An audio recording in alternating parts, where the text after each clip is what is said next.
Hey my friends, I know some of you are interested in how I determine which schools I'm going to shoot each week. And it's a pretty straightforward process in determining that. At least I think it is. Or is it?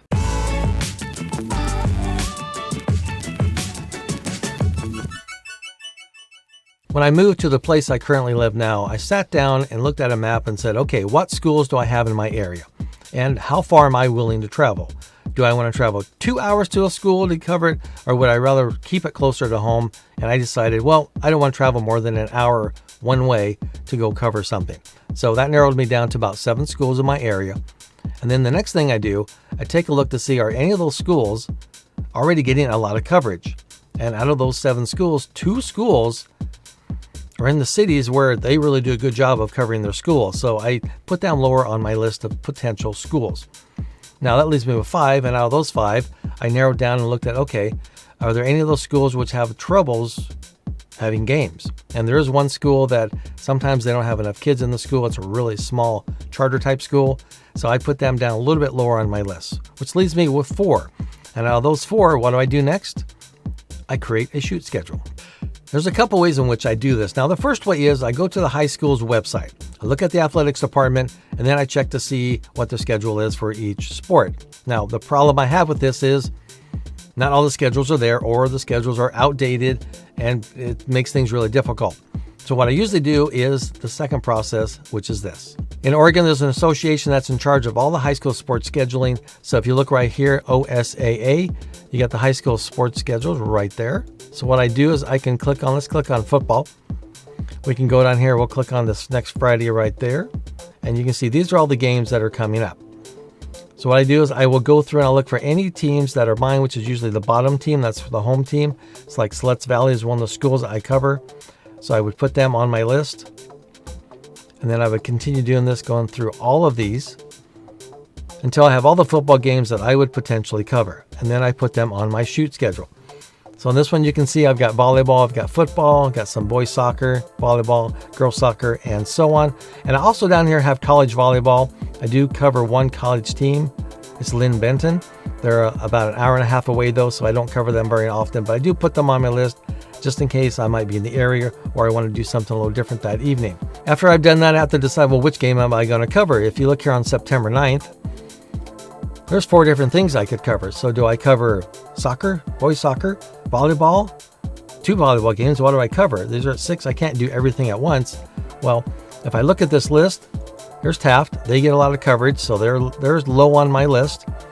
Newport is on here twice. They get some coverage. Now, Siletz gets like no coverage at all, so they might move up a little higher on my list. Now, here's the reason it's not as straightforward as I initially thought, just putting down schools and picking which game you want to go to, because I want to think of sales as well.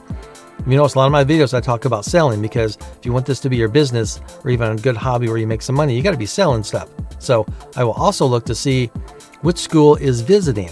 If the school that's visiting the home team is more than 2 hours away usually, I might think about covering them, because there's a good chance there's no reporter going to be coming to get photos of the game, or parents are going to have a difficult time getting off work in time to get to the game. So let's look at the example again right here of Amity at Taft. Taft gets a lot of coverage the way it is. Now Amity is about an hour and a half, 2 hours away. So I could potentially make some sales covering Amity.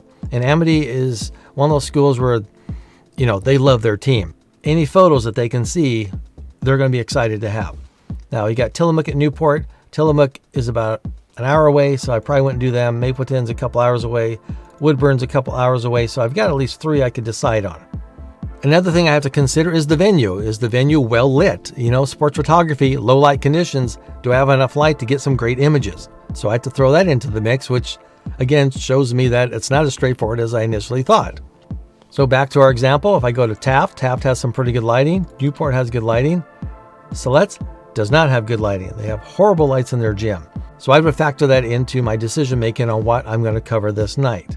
Okay, let's throw one more thing into the mix. I will also look to see if I've covered the team already that week. I have Taft right here, so if I cover Taft, yes, I've covered them possibly right there, because I probably won't do this game because Philomath gets a lot of good coverage, but also Taft does too, so I may not cover anybody that night. So I have Waldport. I will probably be covering that game. And then you move down here. So Taft I could do Newport or Siletz. But if I'm covering Siletz on this thing, I probably don't want to cover them there because I don't want to show favoritism.